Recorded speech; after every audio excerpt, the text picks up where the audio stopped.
أعوذ بالله من الشيطان الرجيم. بسم الله الرحمن الرحيم. إذا وقعت الواقعة ليس لوقعتها كاذبة خافضة رافعة إذا رجت الأرض رجا وبست الجبال بسا فكانت هباء منبثا وكنتم أزواجا ثلاثة فأصحاب الميمنة ما أصحاب الميمنة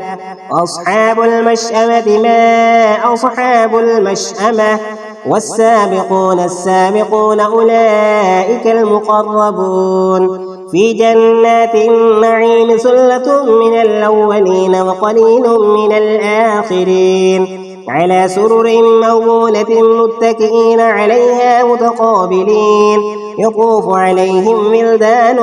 مخلدون بأكواب وأباريق وكأس من معين لا يصدعون عنها ولا ينزفون وفاكهة مما يتخيرون ولحم طير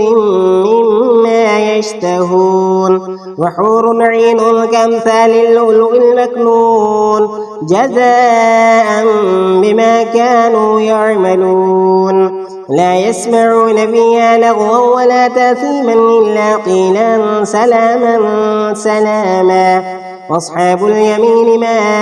أصحاب اليمين في سدر مخضود وطلح منضود وظل ممدود وماء مسكوب وفاكهة كثيرة لا مقطوعة ولا ممنوعة وفرش مرفوعة إنا أنشأناهن إنشاء فجعلناهن بكارا عربا أترابا لأصحاب اليمين ثلة من الأولين وثلة من الآخرين وأصحاب الشمال ما أصحاب الشمال في سموم وحميم وظل من يحموم لا بارد ولا كريم إنهم كانوا قبل ذلك مترفين وكانوا يصرون على الحنث العظيم وكانوا يقولون أئذا متنا وكنا ترابا وعظاما أئنا لمبعوثون أفآباؤنا الأولون قل إن الأولين والآخرين لمجموعون إلى ميقات يوم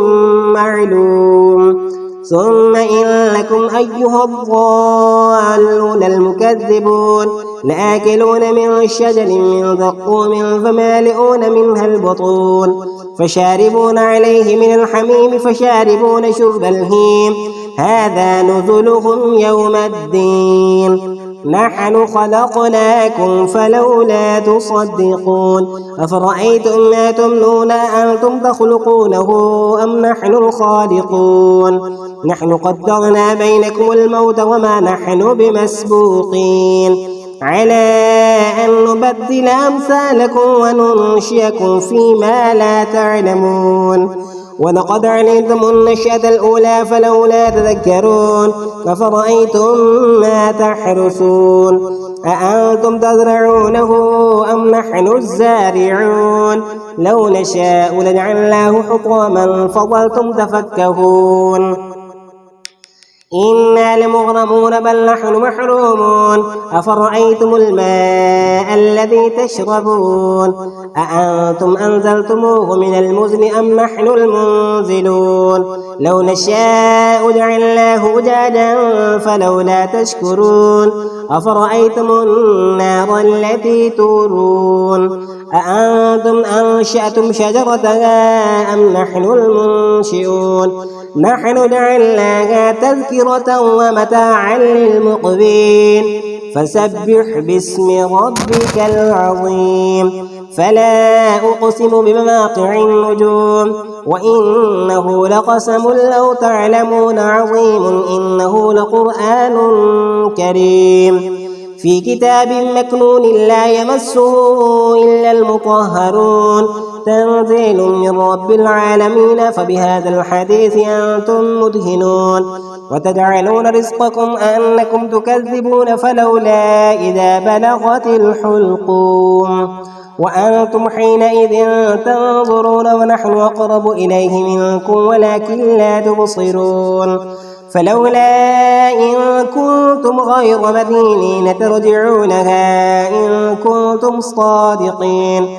فأما إن كان من المقربين فروح وريحان وجنة نعيم. وأما إن كان من أصحاب اليمين فسلام لك من أصحاب اليمين. وأما إن كان من المكذبين الضالين فنزل من حميم وتصلية جحيم. إن هذا لهو حق اليقين فسبح باسم ربك العظيم. صدق الله العظيم.